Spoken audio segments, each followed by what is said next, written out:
TMZ Sports apon arriba su website awe ko Manny Pacquiao debe 18 milhões na belasting na Internal Revenue Service kuta instância kuta cobra belasting na América. E debe de Pacquiao ta de 2006 1.160.000, 2007 2.035.000, 2008 2.862.000, 2009 8.022.000 e 2010 4.231.000.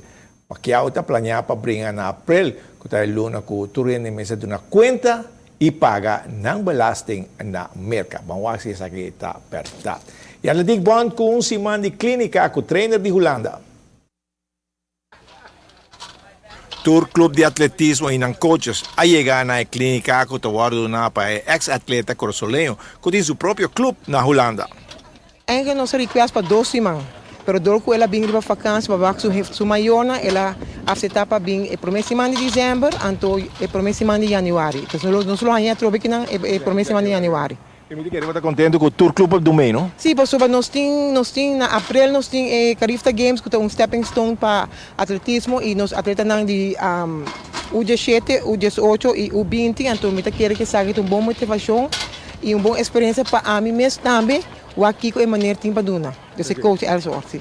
Evelyn está presidente e lo que é coach seleção também? Pois atualmente sim, me deseja me queda presidente então duna e executar aqui como primiti, posso como coach me está sa bom que é clube na quer e como atleta me está bom que é atleta na quer.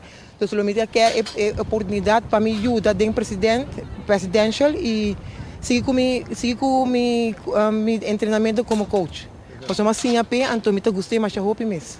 Esse aí o mestre binho reunião geral para avisar se está ok? É de tour club tá ou pode tomar decisão? O clube não está sa, como está eigenlijk é coach nacional para 4 vezes fundamental para comitê olímpico e não aceitar-me como presidente. Então me quer que está bom, mas toch se me tem reunião, claro, posso bom de mim me tem assistente que está aqui Lucas, me tem também Vivi Penha e me tem também Érico Pitendel. Se não colo vai ajudar-me e se me há que trabalho também um tique duro, lo me guia não.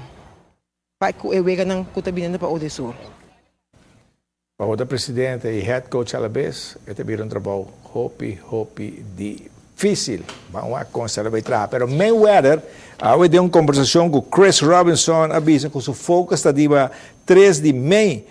Que não sabe quem é seu oponente ainda. Esta avisa, portar Pacquiao, portar Khan, qual na manda para não ter problema, esta batinan. Toh, e da primeira via que o Mayweather a mencionar o nome de Pacquiao, que ele vai brincar com o Pacquiao. Vamos ver se esse aí toma lugar em 2014.